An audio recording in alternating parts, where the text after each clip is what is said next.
la unción de Saúl. La unción de Saúl. Millones de personas alrededor del mundo darían cualquier cosa por tener una segunda oportunidad de volver a vivir. De tener la posibilidad de ya no repetir los mismos errores y equivocaciones, de tener una vida nueva. ¿No es verdad? Millones de personas actualmente se han enredado, han desperdiciado, han echado a perder sus vidas con su rebelión, su terquedad, su orgullo, una mala administración de sus bienes por medio de divorcios, adicciones, inmoralidad y malas decisiones. Millones de personas darían cualquier cosa por cambiar los sufrimientos que han soportado debido a enfermedades, a sus pecados, a la culpa, al desánimo, a la depresión, a la ansiedad y otros más problemas de índole psicológico. Pero hay noticias maravillosas para cualquier persona en el mundo, porque de acuerdo a la Biblia, todos los seres humanos tenemos una oportunidad de comenzar de nuevo, de tener una vida totalmente cambiada y transformada y tener una oportunidad de volver a vivir. El problema es que la mayor parte de la humanidad no lo cree. Pero si realmente lo creyeran, vuelvo a repetir, darían cualquier cosa por esta oportunidad. Pero la Biblia nos dice que esta oportunidad es absolutamente gratuita. Que no tienes que pagar miles de pesos en un sistema de rehabilitación o millones de pesos en una clínica americana o en Europa para poder cambiar, para dejar las drogas, para dejar el alcohol, para volver a comenzar otra vez, sino simplemente dice la Biblia que tienes tú en esta noche, que lo puedes obtener. ¿Y a través de quién? A través de Dios, pero no del Dios del mundo, del Dios que han fabricado las religiones, sino del Dios y Padre de nuestro Señor Jesucristo, del Dios de la Biblia. Él nos ofrece y en esta noche te promete que si tú le aceptas en tu vida y le recibes en tu vida y le das oportunidad de que Él pueda trabajar con tu vida, Dios puede 100% darle una vuelta de 180 grados a tu vida, como lo ha hecho con otras millones de personas. Dios puede tomar cualquier vida y transformarla y cambiarte de borracho a una persona sobria, de un homosexual a un hombre varonil, de una mujer loca, ¿verdad?, a una mujer estable, de una persona que vende drogas a una persona con sentido común, de un corrupto, de un político corrupto, te puede cambiar en una persona que beneficias y bendices a la gente y desperdicias las oportunidades que el diablo te da de enriquecerte ilícitamente. La Biblia dice en 2 de Corintios 5:17, el que está en Cristo, nueva criatura es. Las cosas viejas pasaron, he aquí son todas hechas nuevas. Esta palabra, el que está en Cristo, nueva criatura es, la palabra criatura en el griego es creación. Dios, dice la Biblia, puede crear una nueva personalidad, una nueva humanidad, un nuevo carácter con cualquier ser humano que le permita hacerlo. La verdad maravillosa y milagrosa que la Biblia le llama conversión o regeneración, la vemos ilustrada en la vida del rey Saúl. Dios toma a Saúl y lo transforma, lo cambia, lo voltea, le da la media vuelta en una nueva persona y le levanta para que él pueda ser el príncipe, el dirigente, el capitán de la heredad de su pueblo Israel. En el versículo 1 del primer libro de Samuel, vemos que entonces, después de que ya en la conferencia anterior estudiamos de qué forma Samuel se encuentra providencialmente con Saúl, cómo arregla providencialmente Dios todas las circunstancias para que Saúl y Samuel se encuentren y Samuel le pueda comenzar a decir: Tú eres el que Dios ha escogido para rey en Israel. Para resumir la clase pasada, resumimos que cuando Dios trabaja con una persona, porque tú quieres tener tu novia y quieres buscar con quién casarte, y tú no tienes que andar ansioso, ¿dónde la voy a buscar? Ella ir a las fiestas y de iglesia en iglesia. Si tú te centras en el estudio de la palabra y vives una vida santa, Dios providencialmente ya está trabajando con una muchacha que sabe perfectamente bien a quién se la va a traer y por qué te la va a traer a ti. Porque eres una persona que agradas a Dios. Y al que agrada a Dios, dice la Biblia, Dios le da todo, absolutamente lo que le dio a sus siervos del Antiguo Testamento. Entonces, cuando Dios trabaja con una persona, trabaja paralelamente siempre con otra persona. Hay una persona que está, mi negocio, y cómo le voy a hacer, y no duermo, y estoy buscando doble turno para poder tener más ingresos. Pero si tú le das a Dios tu corazón y te centras en la palabra y eres honesto en tu negocio, ya Dios está trabajando por otro lado para mandarte clientes, está mandando para mandarte bendiciones, está mandando para que tú hagas negocios. Todo Dios nos lo da por añadidura. Buscad primeramente el reino de Dios y todas las demás cosas Dios nos las da por añadidura. En otras palabras, Cristo baja del cielo a la tierra y nos da una orden. Y nos dice, no quiero que por nada estén afanados. Por nada estén afanados. No quiero que te acuestes con preocupaciones. No quiero que estés, y ahora de dónde voy a sacar el dinero, y de dónde va a llegar la ofrenda, y de dónde llegar para mi moto, y para la escuela de mis niños, y para mi viaje, y para Acapulco, etcétera, etcétera. Porque esto no es lo que Dios anhela para nuestra vida. Dios quiere que nosotros confiemos en Él y que nos acostemos como niñitos recién nacidos. El bebé recién nacido lo acuestas y le da su papa y abre los ojos y otra vez la papa, y mientras él tenga satisfechas su necesidad de su leche, está dormido y no está no se levanta en la madrugada. ¿Y habrá pollo para en la tarde? ¿Se imaginan a un bebé así, no? Oye, mamá, ¿y tienes para darme de comer mañana? Y dijo Cristo que fuéramos como niños, si no, no íbamos a poder entrar al reino de Dios. Y no hay cosa que más le agrada a Dios. No hay cosa que con lo que tengamos más contento al Padre que con nuestra fe, que significa nuestra confianza en creer que Él puede hacer las cosas mucho más abundantemente de lo que le pedimos o entendemos.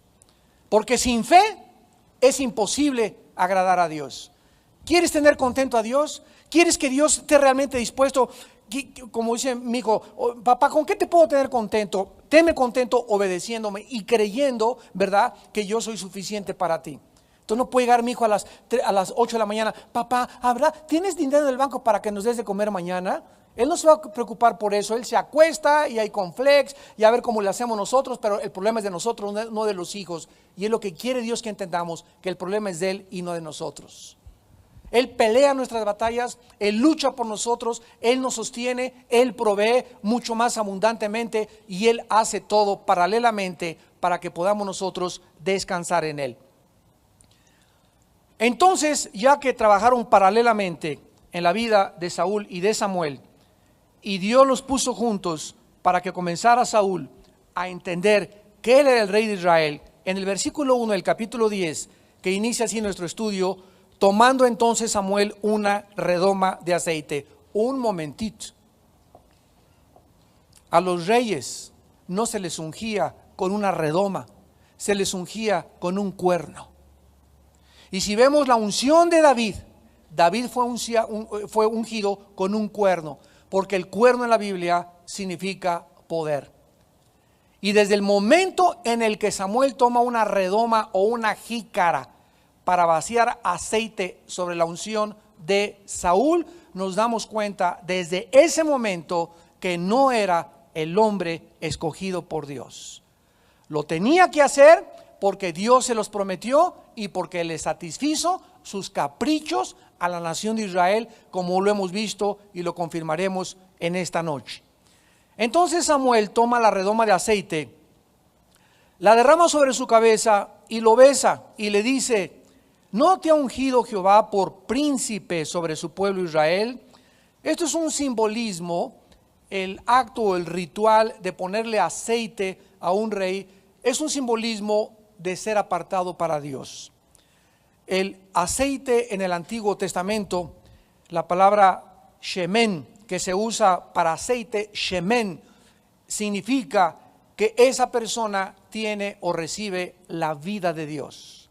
Es interesante que de ahí tengamos la palabra latina semen, que es el semen, ¿verdad? Es el líquido masculino que contiene los espermatozoides, que contienen la vida del varón. A través de ese semen se une un solo esperma con el óvulo de una mujer y viene la fertilización y el producto humano. Entonces es interesante que la palabra aceite tenga su origen en la palabra semen, o más bien la palabra semen tenga su origen en la palabra hebrea shemen, que se tradujo aceite. Esta es la primera vez en la Biblia, en la que una persona es ungida, aparte de Aarón y los objetos sagrados. Veamos en el libro de Levítico capítulo 8, rápidamente, Levítico capítulo 8, versículos del 10 al 11. ¿Cómo ungía Dios antes de ungir al rey Saúl? Las cosas que dijimos que significaba la unción: apartamiento o separación. Dice Levítico 8, versículo 10 al 12, y tomó Moisés el aceite de la unción. Estaban íntimamente ligados la unción con el aceite. Y en el Nuevo Testamento nadie puede tener la unción sin tener al Espíritu Santo, porque es el Espíritu Santo el que nos ungió, sígame con cuidado, una sola vez. Los que hemos recibido a Cristo como nuestro Señor y Salvador tenemos una sola unción. Primera de Juan 2, 18, 20 y 21. Y vosotros tenéis la unción del Santo y permanece en vosotros. Ahora, esta unción es más fresca cuando le entrego más de mi vida al Espíritu Santo, pero yo ya no recibo más del Espíritu Santo porque ya tengo al Espíritu Santo dentro de mí. Estoy sellado por el Espíritu Santo. Entonces, cuando estamos buscando, Señor, úngeme, o quiero otra unción más fresca, estamos pidiéndole a Dios, mándame otro espíritu, o que tu espíritu vuelva a venir sobre mi vida de una manera más fresca. Y es al contrario: Padre, te entrego yo de manera más fresca para que el Espíritu Santo que ya me ungió pueda usar mi vida de una manera más fresca. Pero ya no nos puede Dios seguir ungiendo siempre. Tenemos una sola unción hasta el momento en que Cristo regrese por nosotros. Y perdemos nosotros la unción o la frescura del Espíritu Santo cuando nosotros comenzamos a vivir en pecado o fuera de la voluntad de Dios. La unción la tenemos, pero la unción ya no es activa dentro de nosotros. Esa es la grande diferencia. Tomó Moisés el aceite de la unción y ungió el tabernáculo y todas las cosas que estaban en él, y las santificó. ¿Qué hizo Moisés? Le echó aceite al arca, le echó aceite al altar, le echó aceite al propiciatorio, le echó aceite a todas las cosas del tabernáculo. ¿Qué significaba el rito de estar echándole aceite a todas las cosas? Que estaban siendo apartadas y todos esos muebles eran para el uso exclusivo del servicio de Dios. En el Nuevo Testamento ya no hacemos eso. Ya no tengo que ungir mi casa, ungir mi carro, porque todas estas cosas en el Antiguo Testamento eran solamente símbolos de lo que en el Nuevo Testamento es la venida del Espíritu Santo a nuestra vida.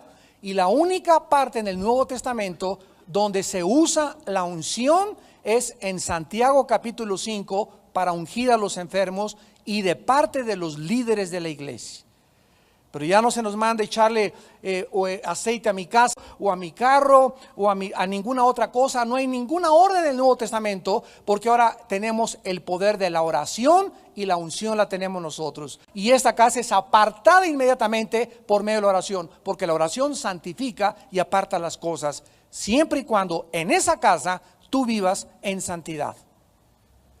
Pero si tu casa no es consagrada a Dios, aunque le eches aceite, ni siquiera te va a funcionar. Dice el versículo 11, y roció sobre el altar 7 veces, que significa que el altar es la perfección y la totalidad, porque el altar simboliza la cruz. Fue la cruz donde Cristo murió, fue el altar de Dios máximo que hizo con su Hijo, y ungió el altar y sus utensilios y la fuente y su base para santificarlos, para apartarlos, para separarlos, y derramó del aceite de la unción sobre la cabeza de Aarón y lo ungió para santificar. En ese momento, cuando Aarón recibe el aceite sobre su cabeza, Aarón es consagrado, es apartado para el servicio de Dios. Pero nunca fuera del sacerdocio había existido una unción hasta el rey Saúl. Cuando nosotros recibimos al Espíritu Santo en nuestra vida, ¿qué está Dios derramando? ¿Verdad? La unción, que significa que estamos siendo apartados, separados para su uso, para su servicio, para vivir una vida diferente a las vidas de tus amigos, de tu compadre, de tus amigas de la escuela. Sean santos porque yo soy santo, dice el Señor, y la palabra santo significa apartado o separado, y también significa puros sexualmente. Puros sexualmente. Recordamos que Saúl y Samuel se acababan de conocer el día anterior, como ya lo vimos. Regresamos a 1 Samuel. Cuando Samuel le revela a Saúl que él era el escogido para ser el rey de Israel, por la invitación de Samuel, se pasa Saúl toda la noche junto con Samuel, y en esta noche nos imaginamos el capítulo anterior que hablaron acerca de su futuro nombramiento y de su futuro señalamiento como el rey de Israel. La mañana siguiente comenzaron a caminar juntos, probablemente estaban cerca de algún viñedo, algún jardín, y muchas ideas y preguntas tenía Saúl en su vida, como que rey de Israel, yo quién soy, etcétera, etcétera, y con todos esos problemas emocionales que tenía. Y de repente Samuel agarra una redoma de aceite y le vacía el aceite de manera personal y privada, y en ese momento le da la primera señal o el primer sentido de su futuro reinado que él iba a tener. Saúl es escogido para que fuera el líder, dice 1 Samuel 10:1, de el pueblo Israel. Es interesante que cuando Samuel le pregunta, ¿no te ha ungido Mashach, ungido Jehová por Nagid? Y esta palabra Nagid, que se tradujo príncipe, también se le asigna al Mesías en Daniel capítulo 9, cuando dice el Mesías príncipe. Y esta palabra príncipe, Nagid, en el hebreo significa, repito, líder, significa capitán, significa dirigente, significa la cabeza de un hogar. Al hombre se le da el Nagid de su casa, o sea, el liderazgo. El varón somos los capitanes de nuestra casa, somos los ungidos de Dios para llevar la responsabilidad del dinero, de la economía, de la educación, de la dirección que nuestro hogar debe de tener. Y esta es la responsabilidad que Dios recompensa cuando el varón responde a esta responsabilidad. La herencia de Dios es su pueblo Israel y la tierra prometida. Y al ungir a Saúl, Saúl le asegura que Dios, sin lugar a dudas, le está diciendo, tú eres el futuro rey dirigente de mi pueblo. Ahora, de los versículos del 2 al 8 de 1 Samuel 10,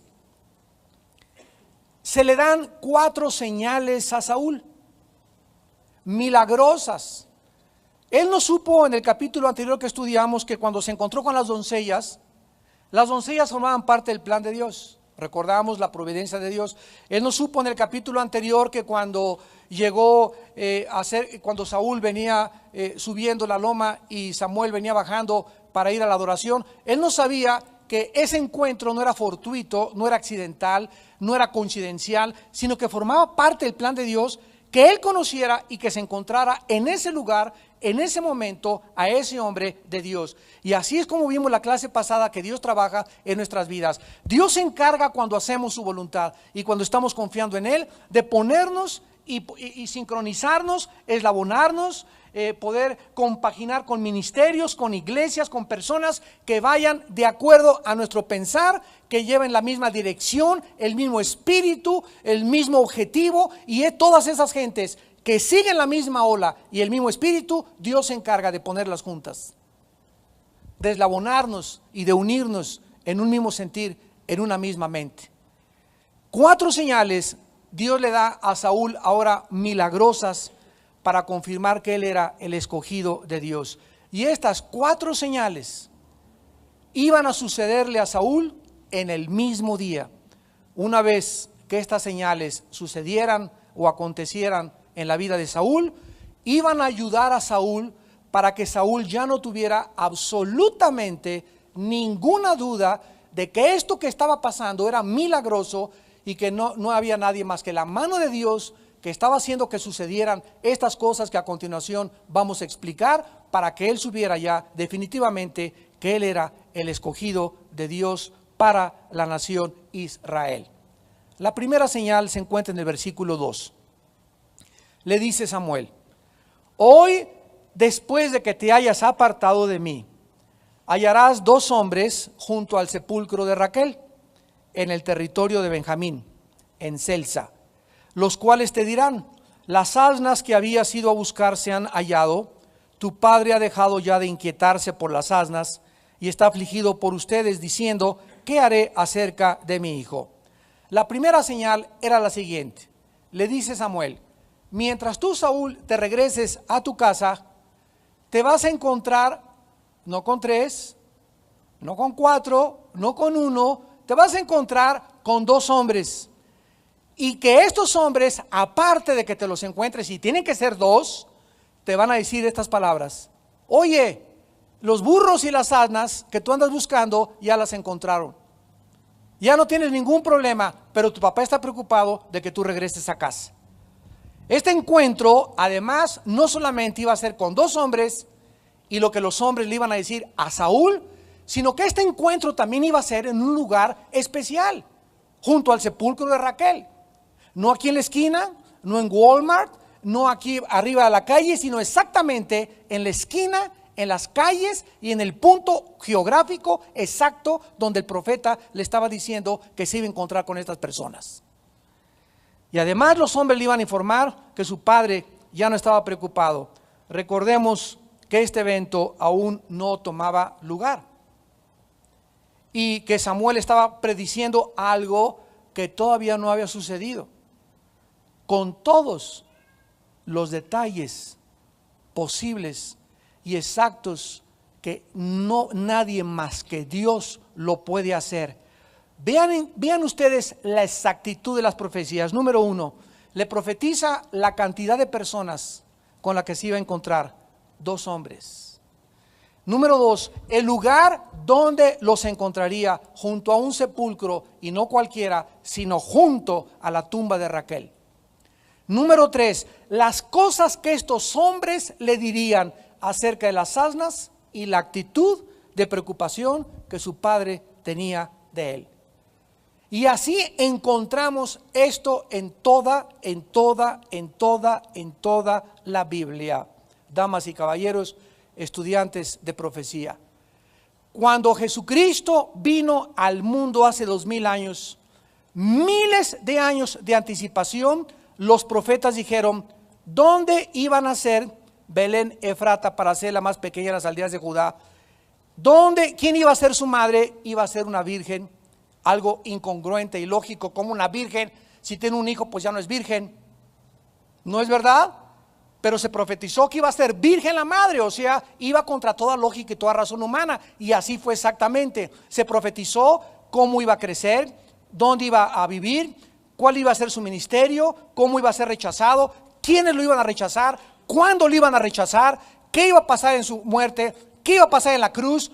Las palabras que iba a decir en la cruz están en el Salmo 22, lo que iba a pasar después de la cruz, lo que iba a pasar después de su resurrección, por qué iba a resucitar. Y todas estas profecías dentro de la ley matemática de las probabilidades, señores matemáticos y científicos, existe la probabilidad de 10 a la 12ª potencia para que se haya cumplido por accidente o por coincidencia o por una cosa circunstancial. El único personaje en la historia del cual se dan infinidad de detalles y de cosas proféticas para que nosotros sepamos que la Biblia es un libro inspirado de Dios, es en la persona del Hijo de Dios, de Jesucristo. Y esto es lo que hacía a un verdadero profeta de Dios. Segunda señal, versículo 3. Y luego que de allí sigas más adelante, increíble, ¿no? Cómo le comienza a mencionar detalle por detalle de todas las cosas que ese día le iban a suceder. Y luego que sigas allí, te saldrán al encuentro 3 hombres que suben a Dios en Betel, llevando uno 3 cabritos, otro 3 tortas y el tercero una vasija de vino. O sea, no solamente se iba a encontrar a 2 hombres que le iban a decir que sus burras habían sido encontradas en un lugar geográfico, sino que después de eso iba a seguir caminando y se iba a encontrar ahora con 3 hombres. Y uno de los 3 hombres iba a traer 3 cabritos, el otro hombre iba a traer 3 tortas o 3 pedazos de pan, y el tercer hombre iba a traer una vasija de vino. Y además, estos hombres le iban a dar un pan, el que traía 3 panes, y él tenía que aceptarlos. ¿Cuántos detalles le da Samuel a Saúl para que cuando suceda esto diga, Dios mío, me pasó esto, y esto, y esto, y cada paso que estaba dando Saúl, estaba Saúl descubriendo, ¿qué cosa? Que algo estaba predestinado en su vida, que algo estaba ya absolutamente calculado, y que lo que estaba viviendo era algo que él no sabía, pero que una persona se lo estaba diciendo, y esa persona que se lo estaba diciendo tenía que ser solamente un profeta de Dios, porque había una ley en los profetas que se tenía que cumplir para que fuera de Dios el 100% de la profecía. Si un profeta anunciaba algo, y como Jim Dixon, que profetizó cuando el presidente Kennedy en Dallas en los 60 fue asesinado, 2 semanas antes esta mujer Jim Dixon habló a un periódico y les dijo, veo sangre en Dallas este día. Y fue cuando mataron a Kennedy. Ella se hizo muy famosa, ella no era cristiana, pero se hizo muy famosa porque dijeron, no, esta es profeta. Y entonces ella continuó profetizando, y el 85% de las profecías que ella dio el siguiente año, el 85% no se cumplieron. Entonces nos damos cuenta que el diablo de vez en cuando usa, ¿verdad?, circunstancialmente a personas que se cumplen, se podría decir, ¿verdad?, de chiripada, etcétera, etcétera. Pero para que un profeta sea de Dios, como las profecías que nos da la Biblia son, esto va a pasar a esta hora, en este lugar, bajo estos acontecimientos, y nos damos cuenta, ¿verdad?, que en la ley de las probabilidades no puede existir absolutamente 1% de equivocación. Porque si un profeta decía algo con tantos detalles y un solo detalle no se cumplía, Dios dijo que muriera a pedradas, que era un falso profeta.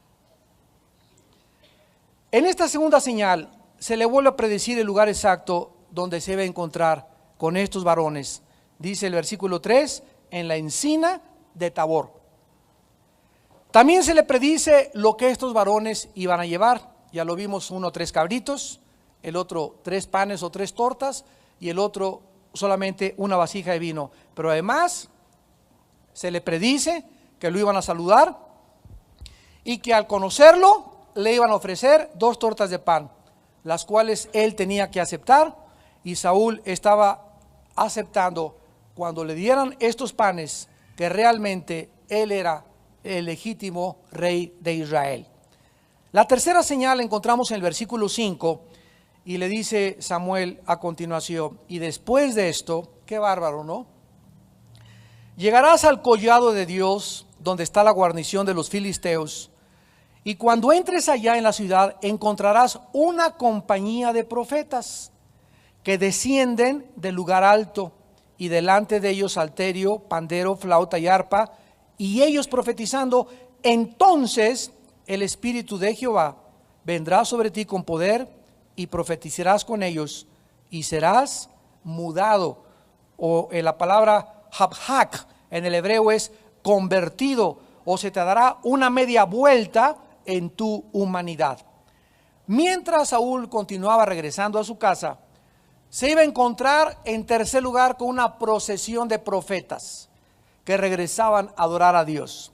Y delante de ellos iba a haber músicos, no iba a haber burros, iba a haber una banda de músicos con salterios, con diferentes instrumentos y además profetizando. Esto tendría lugar en el collado de Dios, en la guarnición de los filisteos. Obviamente sabemos por los libros de Primera y Segunda de Reyes que en estos tiempos de corrupción de los profetas y en los tiempos de los jueces se necesitó que se estableciera una escuela de profetas. Y comenzó Dios a entrenarlos en las escuelas para combatir la corrupción y la forma en la que se levantaron tantos falsos profetas en la nación de Israel. Esta escuela de profetas era un grupo de personas selectas que enviaba Dios por todo Israel, proclamando la palabra de Dios y llamando al pueblo al arrepentimiento para que renovaran su pacto con Dios. Obviamente que todas estas cosas que comenzaron a sucederle a Saúl le comenzaron a convencer. Realmente Samuel, el hombre que me está diciendo todas estas cosas, viene de parte de Dios. Y la cuarta y última señal en el versículo 6. Dice la Biblia: entonces el Espíritu de Jehová vendrá sobre ti con poder y profetizarás y serás mudado en otro hombre. También Saúl, Dios le dice que la cuarta señal sería cuando el Espíritu de Dios viniera a su vida y él fuera transformado en otro hombre. Una vez que estas señales se cumplieran, dice el versículo 7, haz lo que te viniere a la mano, porque Dios está contigo. Observemos la forma en la que Dios trabaja con nosotros. Una vez que tú no tengas dudas de que Dios está contigo y que eres cambiado en otra persona, ahí Dios te va a soltar. Versículo 7. Cuando te hayan sucedido estas señales, haz lo que te viniere a la mano, porque Dios está contigo. En el momento en que el Espíritu Santo entra a nuestra vida, Dios sigue respetando nuestro libre albedrío.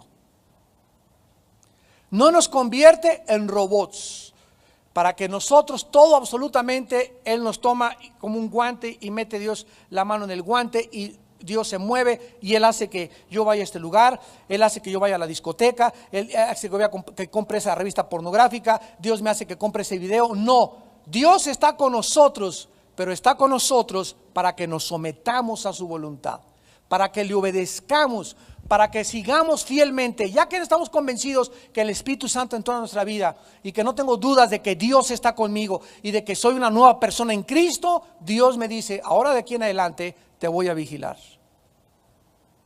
Y tú vas a escoger vivir para mí y consagrar y entregarme tu corazón y amarme con todas tus fuerzas y con toda tu mente.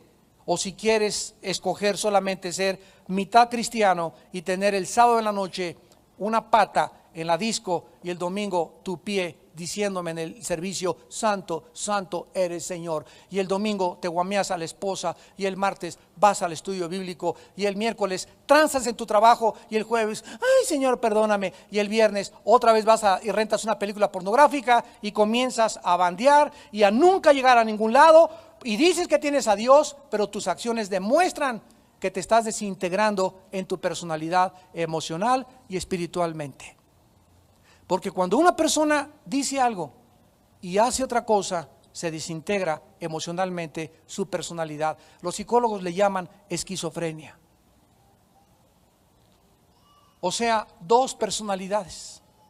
Eso está pasando en tu vida y no le eches la culpa a Dios después de que te pasan estas cosas, porque Dios dice, tú tienes ahora tu responsabilidad de levantarte en la mañana y permanecer en mí. Si tú permaneces en mí, Juan 15, yo permanezco en ti y pídeme lo que quieras, porque lo único que anhelo es que permanezcas unido a mí, porque separado de mí nada podrás hacer. Llegamos al versículo 9 en adelante, donde entonces nos muestra el Espíritu Santo lo que es realmente la conversión, un retrato de la conversión. Ya vimos que todas las señales de Samuel se cumplieron exactamente ese mismo día, pero la cuarta señal fue la más significativa.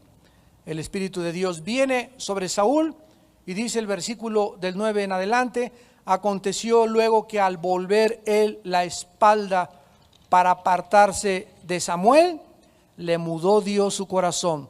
Y todas estas señales, eran señales, acontecieron en aquel día. Y cuando llegaron allá al collado, he aquí la compañía de los profetas que venían a encontrarse con él. El Espíritu de Dios vino sobre él con poder y profetizó entre ellos.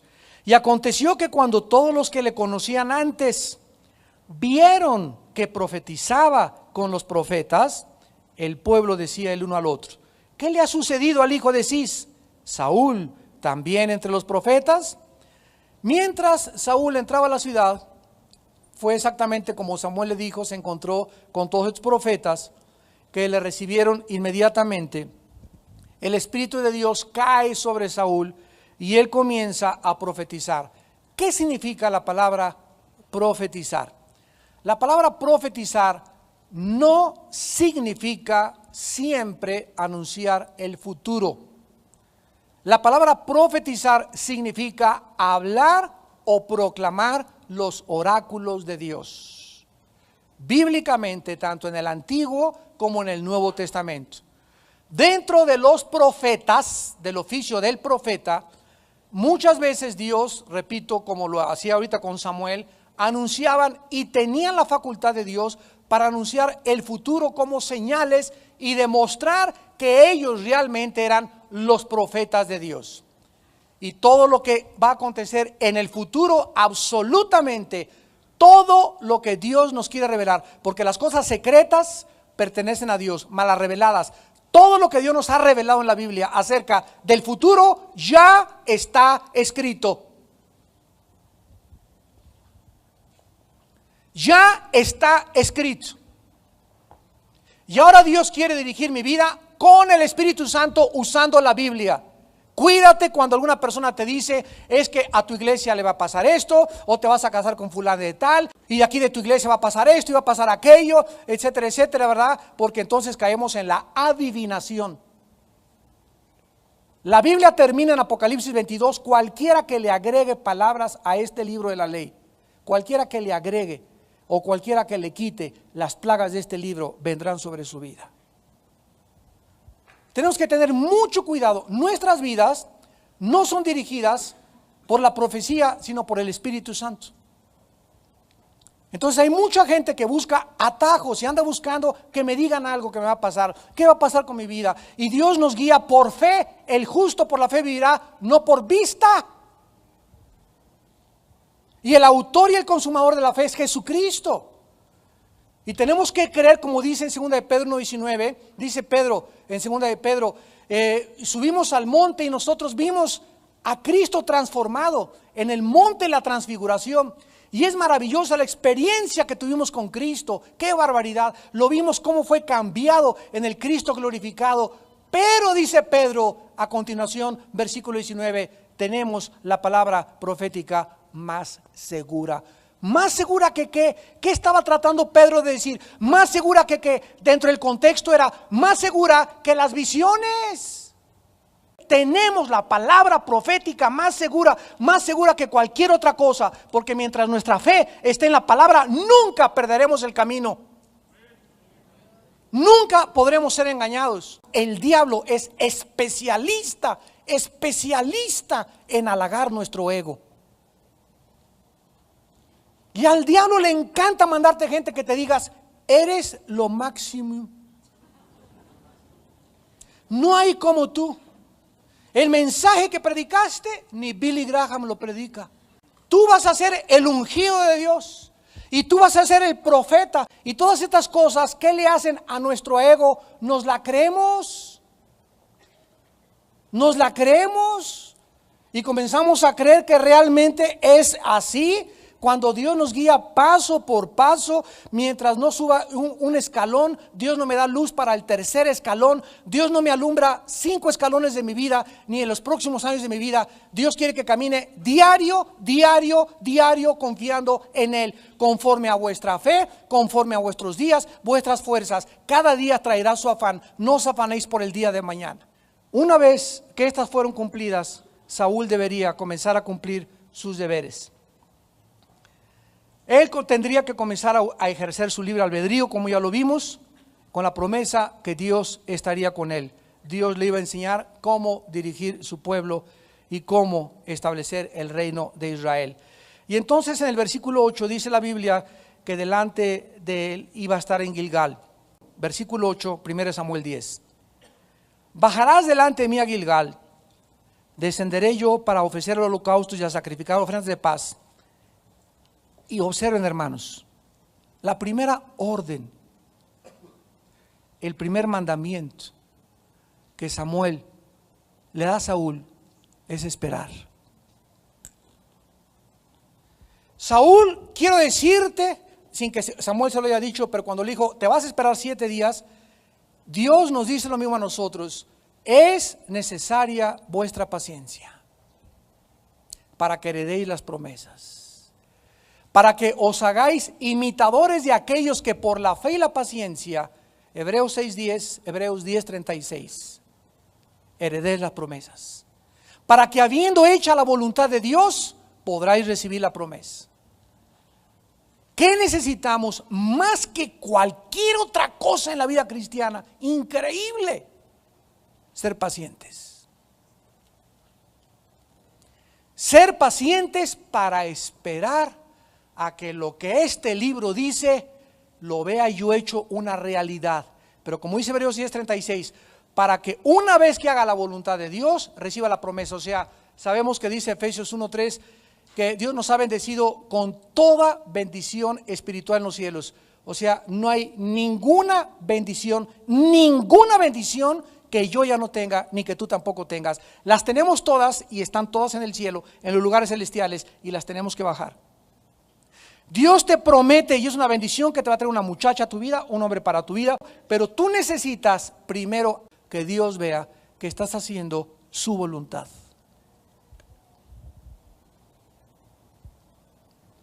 Oye, hermano, ¿por qué mi changarro de mi taller no prospera? Porque Dios ya te dijo cómo tratar a tu esposa y mira cómo la tratas.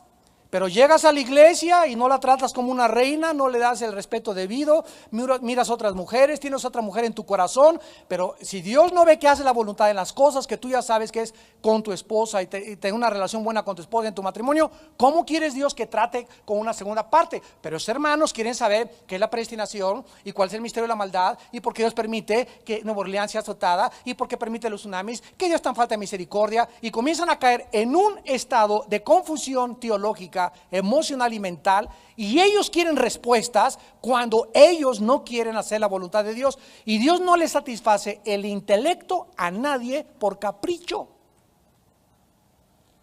Porque la primera razón para que el Espíritu Santo nos revele la voluntad de Dios es que lo que ya sabemos de la voluntad de Dios lo hagamos. No podemos esperar caminar más lejos con Dios mientras las cosas que sabemos de Dios no las estamos haciendo. Entonces, espérate 7 días y vamos a darnos cuenta, hermanos, que precisamente por no esperar, como lo vamos a ver más adelante en los otros estudios, Saúl, por no esperar la voluntad de Dios, y sabes una cosa, cuando te adelantas, pues yo me caso con esto porque ya tengo 25 años y no encuentro otra, y te adelantas, no le crees que Dios tiene una mujer para ti, no crees que tu negocio va a prosperar si tú siembras y eres honesto, y a través de 2-3 años de tu negocio de tortas, Dios te va a prosperar. Pero como tú no le crees, te adelantas y haces tranzas, recibes fraudes, das mordidas, te casas con la persona equivocada, y todo porque la raíz de la impaciencia es la incredulidad. Y es la raíz de la mayor parte de los pecados, la incredulidad. Yo le contaba el otro día a mi esposa cuando estaba haciendo este mensaje, ¿cómo es posible que a Saúl, quiero terminar aquí, ¿cómo es posible que a Saúl Estaba mi esposo y yo comentando este asunto. Le dije, ¿cómo es posible que a Saúl se le haya quitado el reino por no esperar, como lo vamos a ver más adelante? Por no esperar y adelantarse a hacer un sacrificio, cuando David mató y fue adúltero. ¿Por qué no le quitó también el reino a David?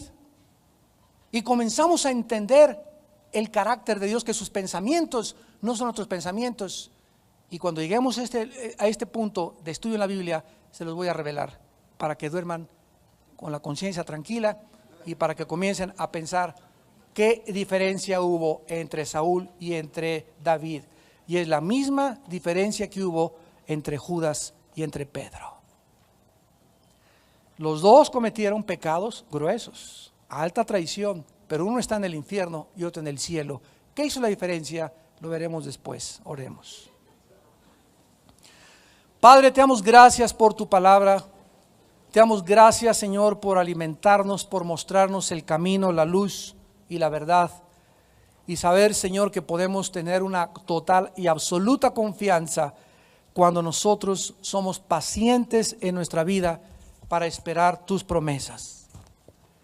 Porque os es necesaria la paciencia, dice tu palabra, para que habiendo hecho la voluntad de Dios, recibáis la promesa. Padre, te damos gracias porque al revelarnos que la primera orden que el profeta le da a Saúl es de esperar, es porque precisamente un verdadero hijo de Dios, una verdadera hija de Dios, es una persona que ha descubierto qué impacientes somos en la vida. Es la impaciencia la que nos lleva a tomar decisiones atolondradas, decisiones de las cuales después nos lamentamos, decisiones precipitadas, imprudentes, porque verdaderamente la raíz de nuestro corazón es que no te creemos. Que no te creemos. Y es tomar el asunto en nuestras propias manos.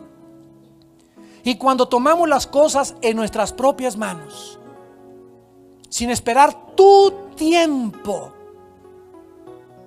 tu intervención, cometeremos errores tan graves como el que cometió Abraham. Y ahí lo dejas plasmado en las páginas de la Biblia, que una nación entera fue perdida por una decisión de un hombre que se metió con la sirvienta por no esperar el tiempo del embarazo de su esposa.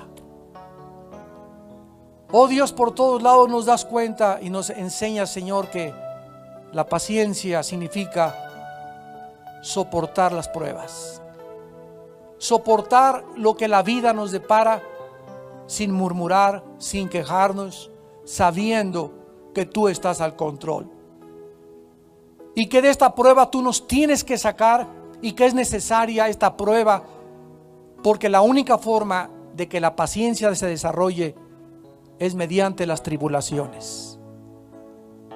Así lo dice tu palabra en Romanos 5:3, las tribulaciones producen paciencia. Amados santos de Dios que me escuchan en esta noche y que nos ven también por la televisión, ¿estás tú atravesando alguna prueba, alguna tribulación, algún sufrimiento en tu vida? Algo que dices, ya no aguanto. La Biblia dice, tú necesitas manifestar esta certeza hasta el fin para plena certeza de la esperanza.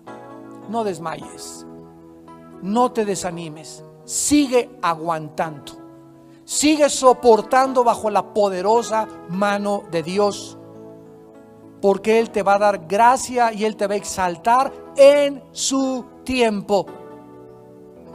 Pero esta prueba, a través de la cual atravesamos y aguantamos y soportamos, está desarrollando en nosotros paciencia. Gracias, Señor, te damos, porque necesitamos imitar a Jesús para que haya en nosotros ese sentir que hubo en Él. Tú sabes que por tu impaciencia has tomado decisiones que ahorita estás lamentándote, pero Dios te promete esta noche, te puedo cambiar.